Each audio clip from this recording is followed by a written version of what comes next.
Assalamu alaikum wa rahmatullah. Bismillah ar-Rahman ar-Rahim. All praises are Allah's, Lord of the worlds, and may His peace and blessings be upon our Master, the Holy Prophet Muhammad, and his pure immaculate Ahlul Bayt.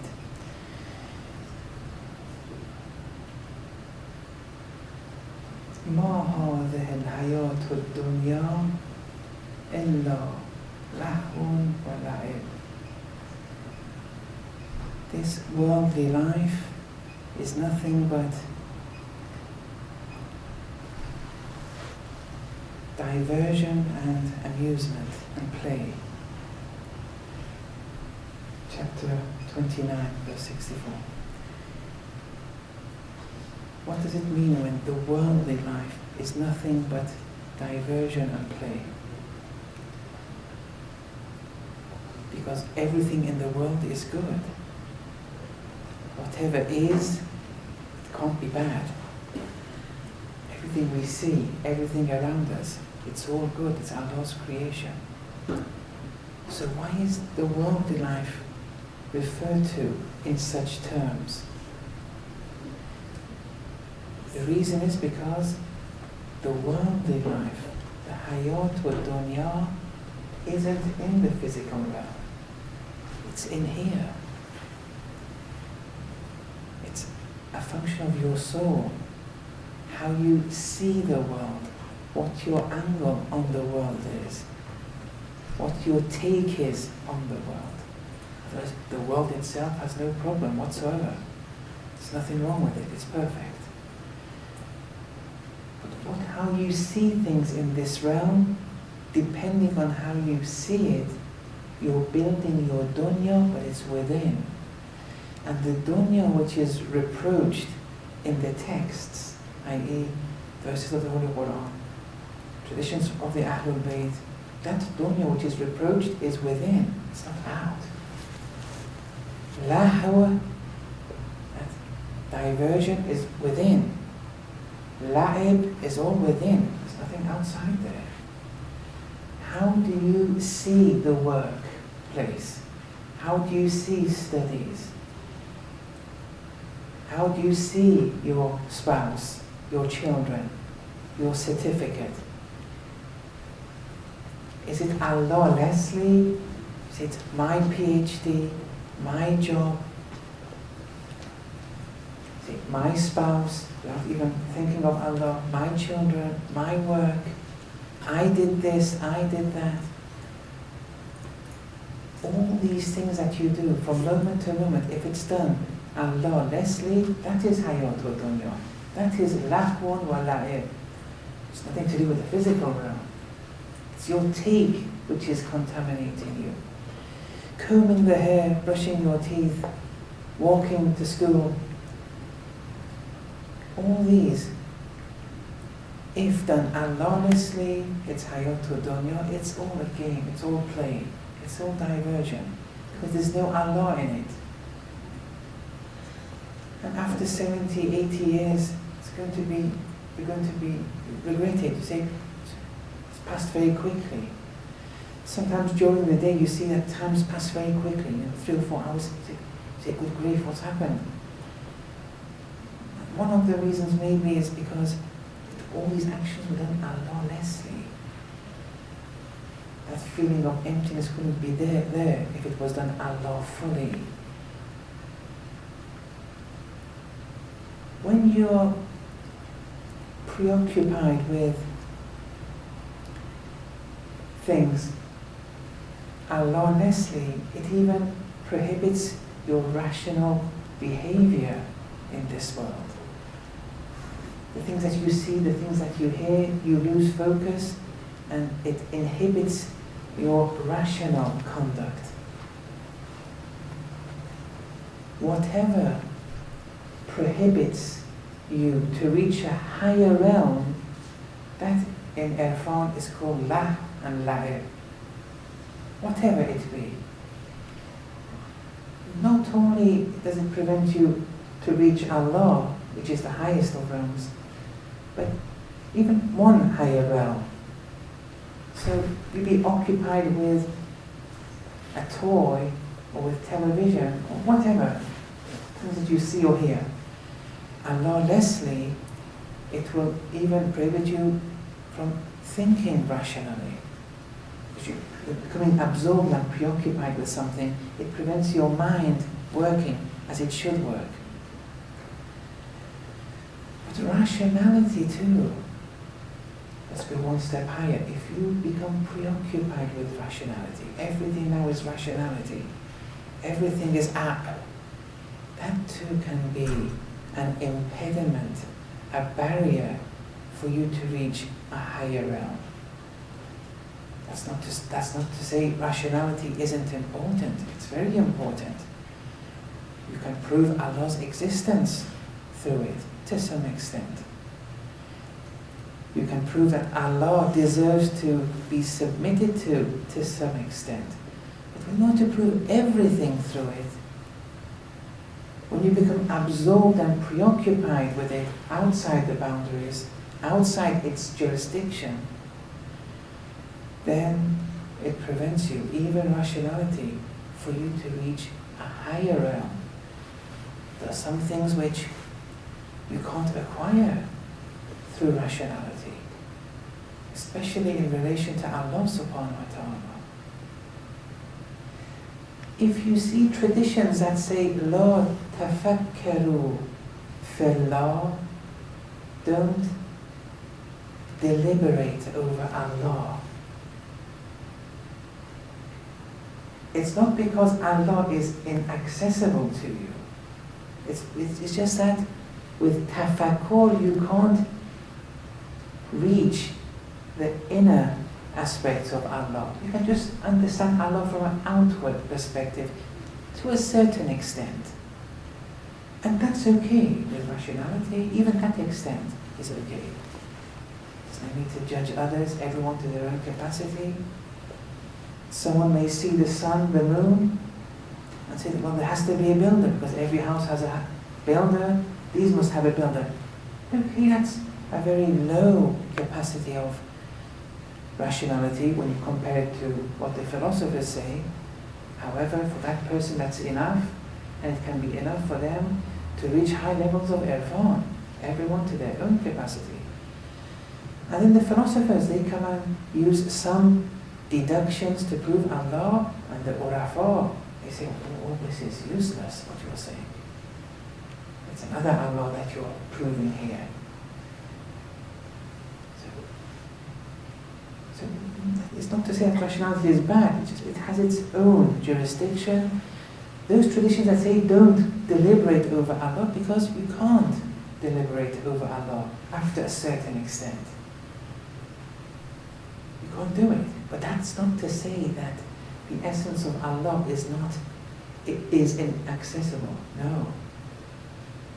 One has that access. Amirul Mu'mineen alayhi salam, ma a'budu rabban lam ara. I've never worshipped a Lord that I don't see. See, this is outside the jurisdiction of rationality now. This is something else. This is seeing the real thing, but with the eyes of the heart. So if you get absorbed in rationality too, it will be an impediment to you. You have to know the limits. Impediment to a higher realm, an impediment to haqq, to truth, to Allah subhanahu wa ta'ala. And that was just an introduction to this next incident which Ayatullah Hasanzadeh has in his book. I don't want to really speak about the book every time I want to. I've spoken about it and the story behind it. I don't want to repeat myself every time, so for those who missed it, they have to go to previous lectures. Okay. He says, this is another incident here. On the 6th of Rabiul Awwal, 1374, after Hijrah, the 2nd of November, 1954, at 8 a.m., I was in the luminous presence of my exalted mentor, Allame Sheikh Muhammad Hussein Fadel Touni, studying Allame Ghaysari's commentary to Ibn Arabi's Fususul Hikam. So Ibn Arabi has has many books in Irfan which are important textbooks in the Hawza. One of them is called Fusus al-Hikam. That's not to say everything which is in Fusus al-Hikam is correct. No. And they teach these textbooks, and the ustads, the teachers, they also get problems in different areas of Ibn Arabi's Fusus al-Hikam. It's not a book of revelation. It's not 100% infallible. And if you see scholars, including the Maraji, that say that Islam, Fususi style, is not on a par with Islam, yes, they're right.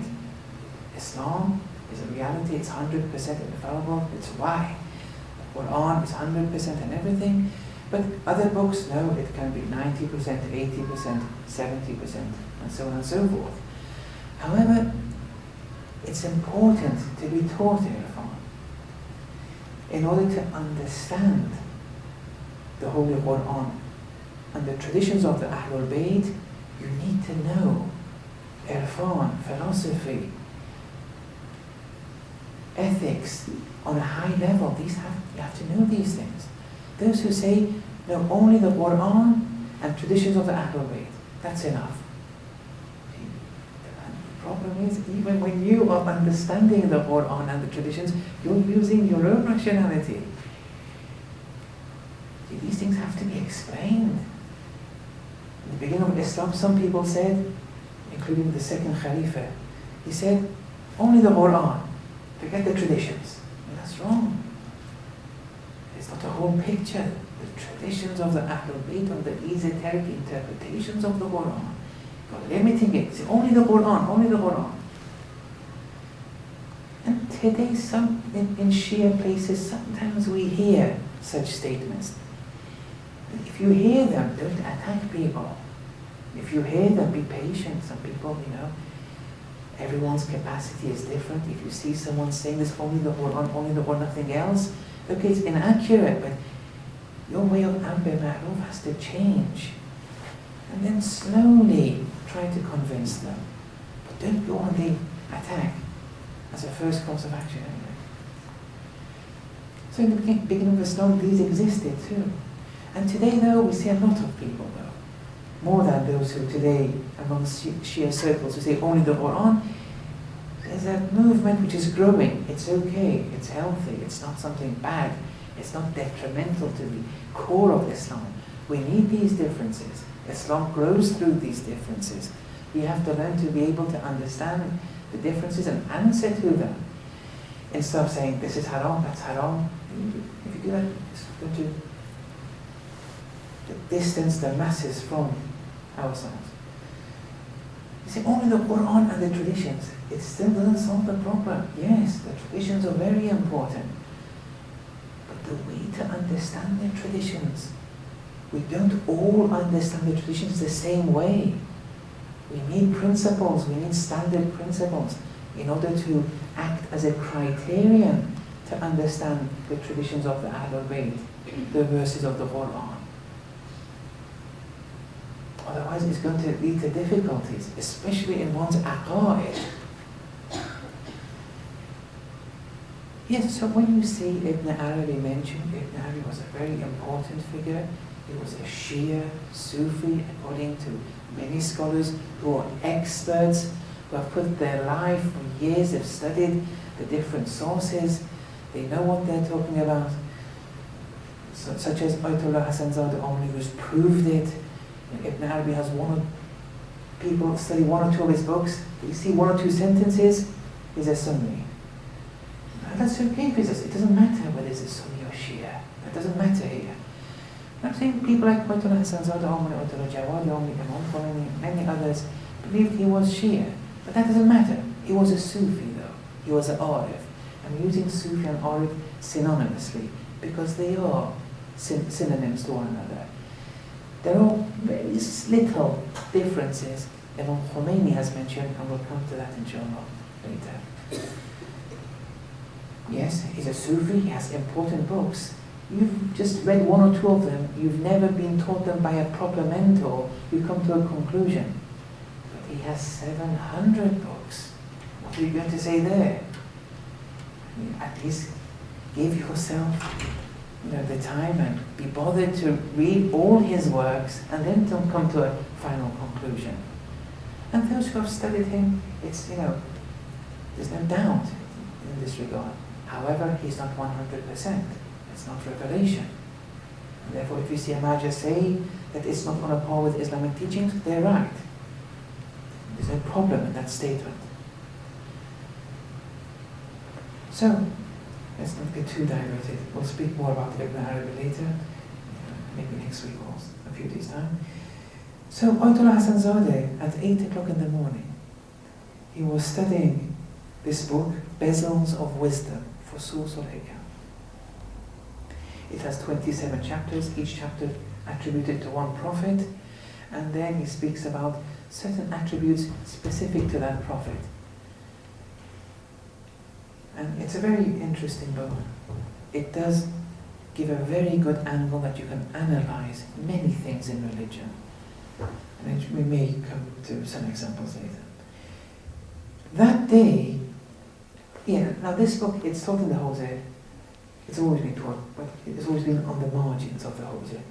And it has maybe scores of commentaries to this book of Fusus al-Hikam. What Ayatullah Hasanzadeh was studying was the commentary by Allama Qaysari to this book. Anyway, this is not very important to point at hand anyway. So that day, we were at the beginning of the Adamic bezel, the Fasse Adami, in relation to the Prophet Adam. We were in this chapter of the book where it reads, divine command necessitates that the cosmos have an all-reflecting and transparent mirror, and that Adam be that mirror. So Adam became the spirit of the cosmos. They were at this line of the book. His Excellency, Ayatullah Hasanzadeh is saying this, His Excellency, my mentor, then narrated from his mentor, Mirza Hashim Ishkawari. So it's a class, student Ayatullah Hasanzadeh Omri, the teacher Fadil Tuni. Allama Hasanzadeh Omri is saying that my mentor, the teacher Allama Tuni, narrated from his mentor, who was called Mirza Hashim Ishkawari, who had narrated from his mentor. See, the secrets are, secrets being passed, secrets of the inner realm being passed from chest to chest in a certain sequence, a true Sufi sequence of scholars here. Who narrated from his mentor, Mirza Hashim Ishkawari, who had narrated from his mentor, Muhammad Rida Qumshi, who had narrated from his mentor, Sayyid Radi Larijani, who had narrated from his mentor, Mirza Rabi Shirazi. See, all these, all mujtahids in fiqh, or thereabout, scholars and mujtahids in irfan, in ethics, in philosophy, great people here. It's important. The line of your ustads is important, especially in these Sufi tariqas. Sometimes, see, Sufism has been abused today. First of all, it's seen as religious cults. It's not a cult, it's a science. Sufism is a science. The science of what? Of tariqah, the spiritual path to Allah subhanahu wa ta'ala. Now this science needs scientists. This science has principles. These principles are extracted from sources. You have to be a scholar. At least you have to be a mujtahid to understand the sources, the texts. Today though, someone having no knowledge, they may reach levels of irfan higher than the maraji. It's possible. But they can't be experts in the tariqah because they may be illiterate. Just because you're illiterate, it doesn't mean your path to Allah is closed. No, you can reach Allah to levels which maybe 90% of mujtahids can't reach. No one's denying that. But when you want to be an expert in a science called Sufism, in a science of tariqah, here you need prerequisites. Ijtihad is a minimum. Then there's ijtihad in other fields too. So an illiterate people can't come and say, I am a master of irfan. No, we can't accept that. Even though they're very good people, they've reached very high levels, but you can't be a mentor. That's the problem. And if someone goes to such a person, it won't be proof for them. Like if you go to a marja who's an expert in the Sharia, even if the rulings were wrong, you won't be faulted, you'll be excused, because you went to someone most learned in the Sharia. For example, you go to Ayatullah Sistani, and he says something, and maybe that wasn't the ruling, but you'll be excused. Now, in the tariqah, just because you're an expert in the Sharia, it doesn't mean by default you're going to be an expert in the tariqah. No, it's a different process. Different science, different principles. There you have to go and see who's the most learned, and to follow from there. The likes of Ayatullah Hasanzadeh is one of the most learned, for example.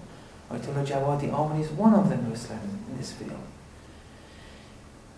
And if you go to them, even if they give you something which was it was an error, you'll be excused. But if you go to someone who's illiterate, even if they've reached high levels, you won't be excused in the hereafter if you don't listen to what they say and it turned out to be wrong. This is a rational conduct. You go to the most learned. When you have a common cold, it doesn't matter which doctor you go to. If your child has diabetes or a certain form of cancer, rationally you go to the most learned in cancer, which is accessible to you in the area. And so on and so forth. So, look at the line of the scholars here. It's important. And then certain things from chest to chest are conveyed and transmitted. Ayatullah Hasanzadeh was in a unique position that he was a student of two different cycles of Sufi tariqas. This was one of them. He was also a student of Allama Tabatabai. He was a student of Allama Qadi. He was a student of Muhammad Bihari Hamadani. He was a student of Mullah Hussein Ghuli Hamid. That's another tariqa, another path. He had these two paths. Imam Khomeini also, his path was Ayatollah Shahrudi, Ayatollah Shah Abadi, and his ustad, I think, was Ishkabari, and so on and so forth. See, these are important. It gives legitimacy to the person as an authority in tariqahology, in Sufism. Sometimes you may hear some people say, no, Imam Khomeini, he wasn't an arif, he wasn't strong at all. Where are his students? You see, they use that as a criterion. If you don't have a student, then you're not good in irfan. But first of all, Imam Khomeini, he had ijtihad, not only in fiqh, but in ethics, philosophy and irfan in his 20s, before marriage. He's written the deepest of books that exist today. But still, amongst these books, there are very few that are as deep as his books in irfan. It's very difficult books. He has marginal notes on books of Ibn Arabi which are very deep to understand. It's very difficult because he's had the ustads. Ayatollah Muhammad Ali Shahbadi wasn't someone simply, he was an authority in and of himself. Now, okay, you don't find students today of him, you don't know. In the tariqah, they keep it very concealed. They don't want to publicize it. That's a good sign of a tariqah. Some tariqahs become disclosed because of some people not keeping to their word. Some of these secrets are disclosed. The tariq which Imam Khomeini believed, it still hasn't become disclosed who his students are. through who this line of tariqah-ology is continuing. Anyway, so he went through all these, that narrated from my mentor, who narrated from his mentor. It ended with Mirza Rabi Shirazi. Now, that is that the latter is Mirza Rabi Shirazi. Whilst occupied in disciplining the soul and spiritual wayfaring, heard but did not see a caller utter the following verse. And this is the verse. So now, through spiritual wayfaring, through disciplining the soul, whilst awake, he heard, not with the physical ear, but didn't see anything. He heard this verse, not verse of the Quran, just a verse, like a verse of poetry. Exit the intellect and intelligence and come towards us. After all, there's no path there within the intellect and intelligence. He's awake. He detached from the worldly realm whilst awake through spiritual wayfaring, not through sleeping, not through physical death, not through hypnosis. You should now understand these now after the last few nights. He detached through proper spiritual wayfaring. He was revealed a message. He heard it, not with the physical ear. The message was revealed to him. Through his spiritual wayfaring, he heard it. Exit the intellect. Because in the intellect, the path to Allah doesn't exist. You see? The introduction that I gave, it's limited the jurisdiction of rationality. He was told this, and it's proof for him. If he wants to tell us about it, he has to use traditions of the Ahlul Bayt or the Quran to support his case. And it has been supported. I mentioned the verse and also the traditions. لَا تَفَكَّرُوا فِي اللَّهِ. After all, there is no path there within the intellect and intelligence. The path to Allah, the spiritual path, no. Exit the intellect now. The intellect has one jurisdiction, you now want to go higher. Exit the path, exit the intellect. Then Ayatullah Hasanzadeh says, this writer, alluding to himself, when he says this writer, the kind of humility, being humble, states that the secret behind the verse that Rabi Shirazi heard, but didn't see who was saying it, is that metaphysical unveilings, kashf, metaphysical unveilings, metaphysical apparitions, are not acquired through rational deductions. You can be the master of rationality, the master of philosophy, but metaphysical unveilings aren't acquired through rational deductions. Ponder upon this point. Okay, so here we see that there are different routes in Islam.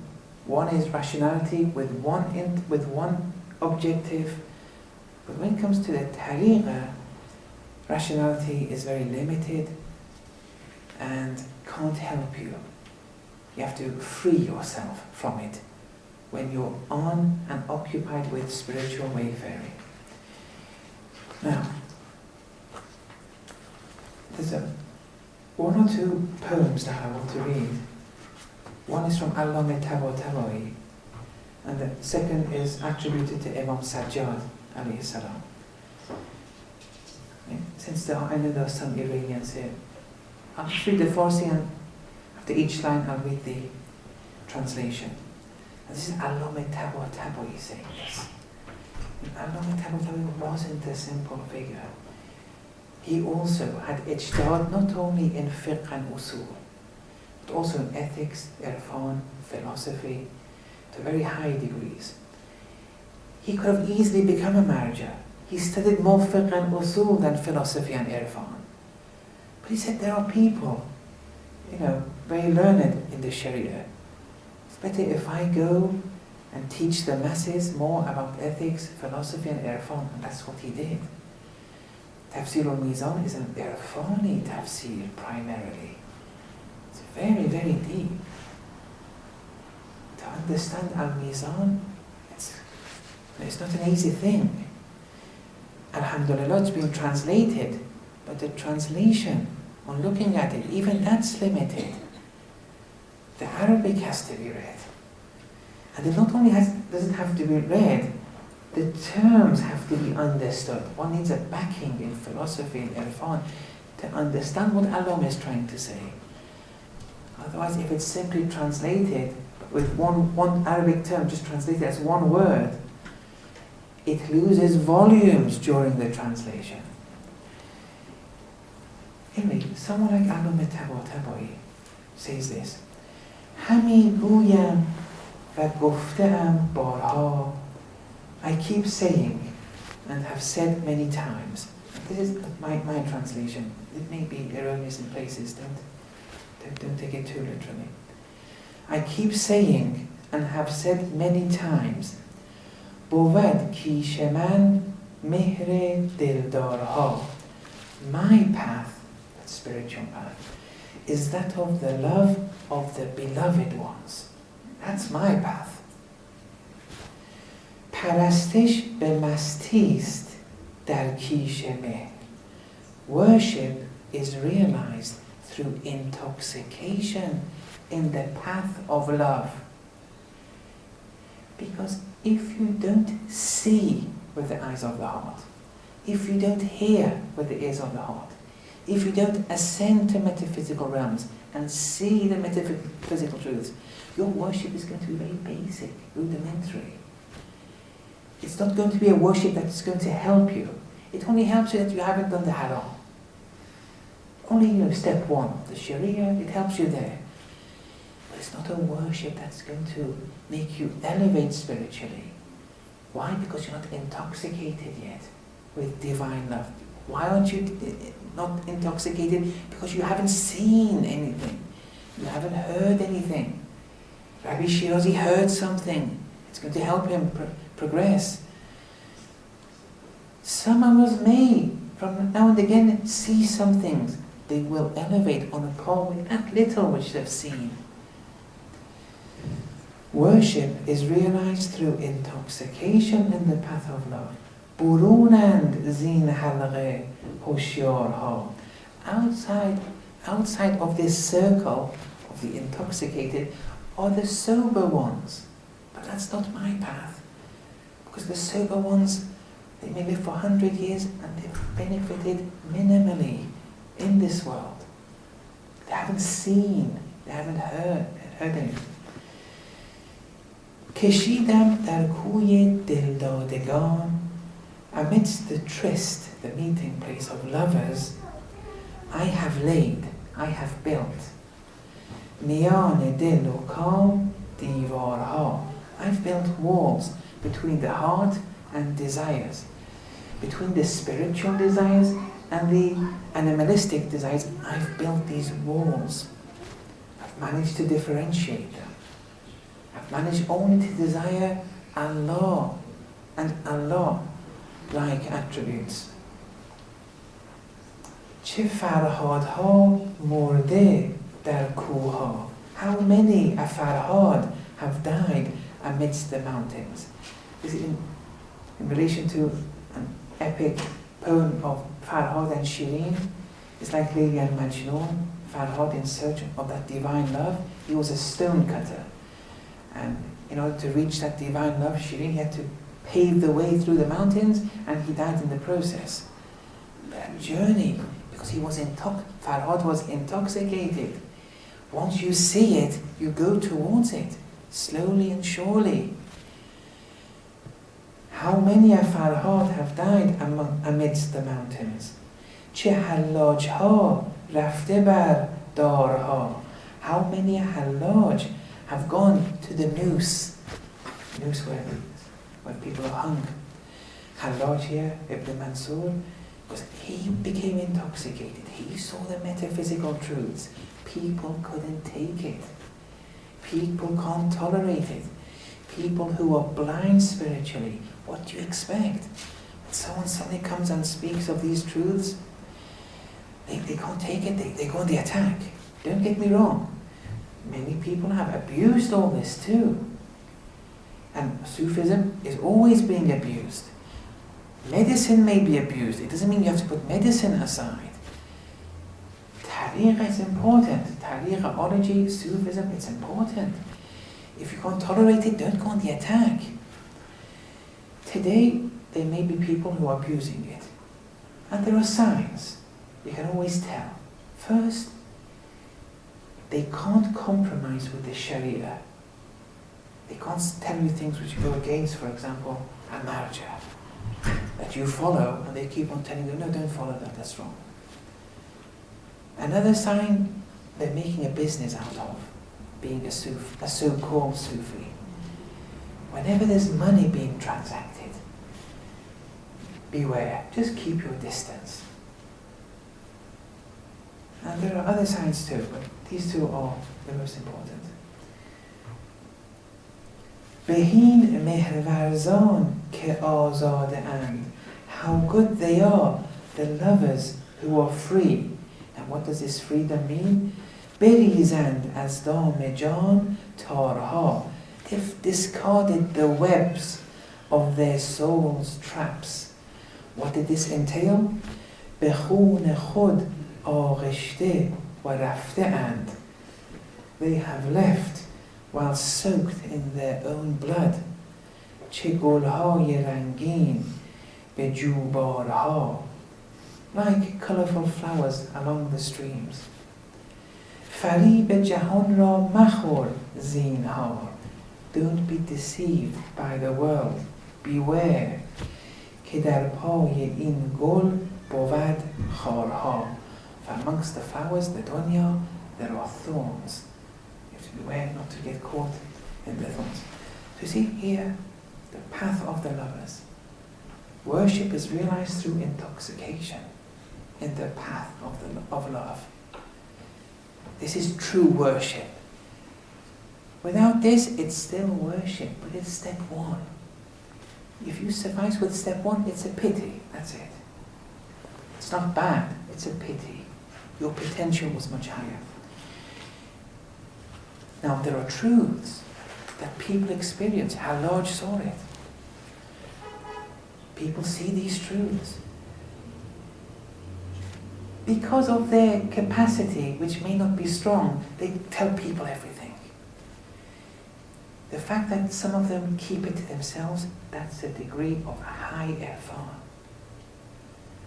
Imam Khomeini never disclosed anything. People would attribute things to him, but he wouldn't say anything. Ayatullah Bahjat never disclosed anything.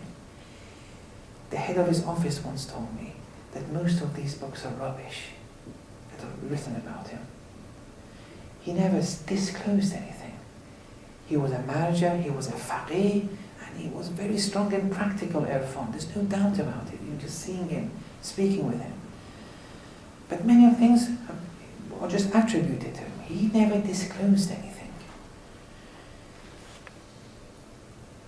Some people, though, because of their weakness, their socio-political weakness maybe, they disclose. And they don't do it with a bad intention. It's just they don't have that which is necessary within them to keep it to themselves. They come out with it. When they come out, it causes problems. And then everything, the bedlam then. The imams, naturally, they had Allah's knowledge. They were manifestations of Allah's attributes. Their knowledge was infinite. They could have said a lot more, but they didn't. They could have said a lot more during that time with those people, but they didn't because the capacity of the people were limited. Imam Sajjad could have said a lot of things, but the people were limited. Sometimes he would say to one or two of his close disciples, but even those disciples may have been limited. But that doesn't mean we can't benefit from Imam Sajjad today. We can detach from the worldly life and see him and benefit from him. We'll speak more about that later. This poem is attributed to Imam Sajjad.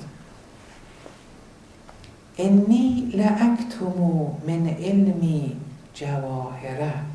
Verily, I conceal the substance of my knowledge. You see, he's concealing it because he knows what people or how people will react.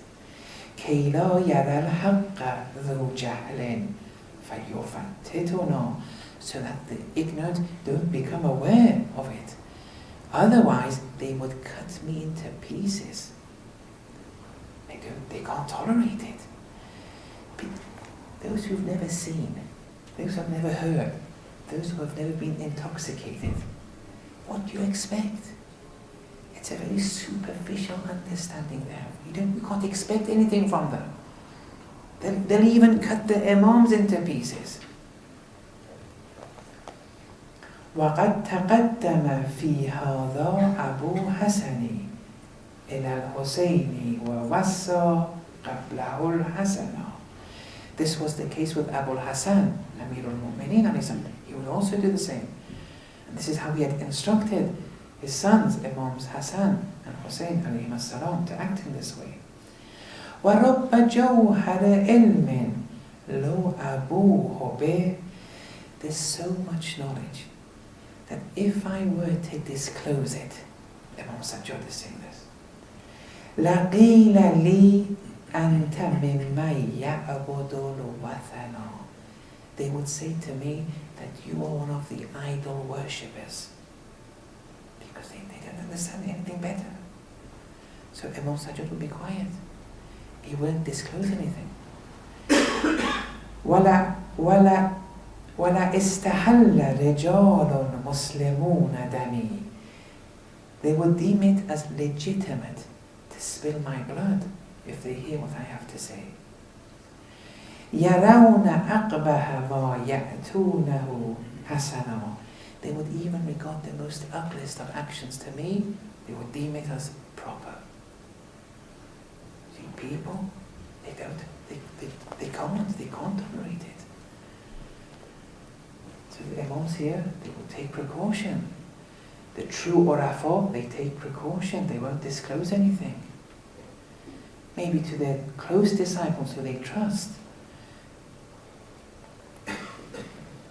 We have traditions that say, إِنَّ لِلْقُرْآنِ ظَهْرًا وَبَطْنًا. Verily with the Qur'an, there's a superficial dimension, and there's an esoteric inner dimension. وَلِبَطْنِهِ بَطْنًا. And in that esoteric inner dimension, there's an esoteric dimension. إِلَى سَبْعَةِ أَبْطَنٍ. Up to 7 times. Even within that, there's an inner dimension. Within that inner dimension, there's another inner dimension. Within that, keep on continuing 7 times. In some traditions, it says 70 times. In some traditions, it says 700,000 times. There's no limit, because Allah's knowledge, there's no limit in Allah's knowledge. Allah's knowledge is infinite.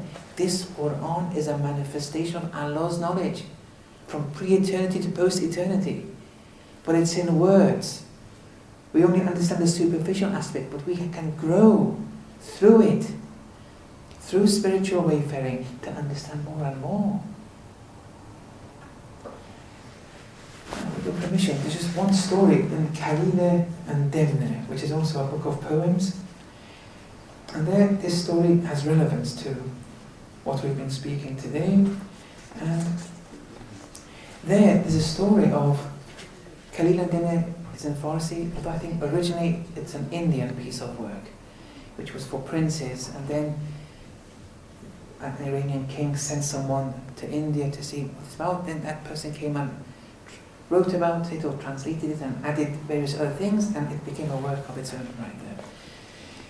So there's a story of a bird there, that this bird would land on the flowers of a garden of somebody, the owner of the garden. And this would upset the owner considerably, because the bird would land on the flowers and the flowers would be damaged and the owner would become upset. So the gardener laid a trap, the owner, into which the bird fell, and consequently the bird became caged in this trap. This made the bird nervous and worried, And then the gardener said to the bird, it's a long poem, so I just wanted to give a very quick summary of it. The gardener said to the bird, why are you upset? It's in the language of animals, this book of poems, and there's a reason why it's using animals. It's a story of the soul, our soul, because we can be animals too. And we have the capacity to disclose attributes of animals, be they good or bad. Anyway, it's a particular way he's using animals throughout the book. The gardener said to the bird, now the bird's been caged now, why are you upset? Because you imprisoned me, came the reply. The gardener then said, well, this was a consequence of your own actions. After all, you had damaged and harmed my flowers, which have now withered. Then the bird replied, if I had depressed and damaged a flower, you in turn have depressed a heart, because you've broken my heart by caging me here. The gardener enjoyed the response given, and so opened the cage door and let the bird free. On becoming free, the bird said to the gardener, verily you have displayed benevolence towards me. Ihsan, how important it is to show ihsan to everyone, to all people. This is Islam. Even to your enemies, that love for the enemy, that love trying to bring them to Islam. Verily you have displayed benevolence towards me, and so, the bird is saying, in return, I would like to display benevolence to you. Sometimes someone does benevolence to you, it's wajib, ethically, to show them benevolence back. Sometimes someone does you bad, most people, they reply bad with bad. Some people, when they're being given good, they reply in a bad way. They're very low. But still, be patient with them. But the best is when someone's done you bad, you show them good. That's the true way of the path of love. Verily you have displayed benevolence towards me, the bird said, and so in return I would like to display benevolence to you. Dig in deep the earth upon which you are standing at present, and you shall find a heap of gold. The gardener dug accordingly, and the bird's words turned out to be true. Then the gardener said, the owner of the garden, if you were able to see the gold underground, how come you were not able to see my trap on earth, in the garden? The gardener asked in astonishment after seeing the gold. Then the bird replied. Now this bird replying is the story of the soul, how we should live in this world. We are the bird here. My imprisonment in the cage was due to two reasons. One, divine destiny. But secondly, I have no affiliation or dependency in relation to gold. It doesn't matter. I'm not in love with gold. I'm independent from gold. I'm detached from gold. I have no affinity towards gold. There's no attachment with me and gold. And so I can see it underground. So you can see beyond now. And if we lose our attachment to it, we can see beyond, metaphysical. And the bird continued, and so I can see it underground. But due to my attachment to flowers, this attachment blinds me in relation to seeing the trap. Because love blinds you, deafens you. The bird had love and affinity and attachment towards flowers, couldn't see the trap. But there was no attachment towards the goal, could see beyond. Once you're blind, you become deaf. Sometimes, for example, a man and a woman, when the love is very high, and then one of them does something wrong, you go to them and say, look, this is wrong what she's doing. Don't listen. Say, no, you're wrong. Whatever she says, she's right. Because he's deaf with that love. But that's a physical love. So I'll stop here. That was a really important story too. The point being, rationality is important. It's an important step. But it has a certain jurisdiction. Exit this jurisdiction if you want to tread on the path of love. وصلى الله على محمد وعلى آله.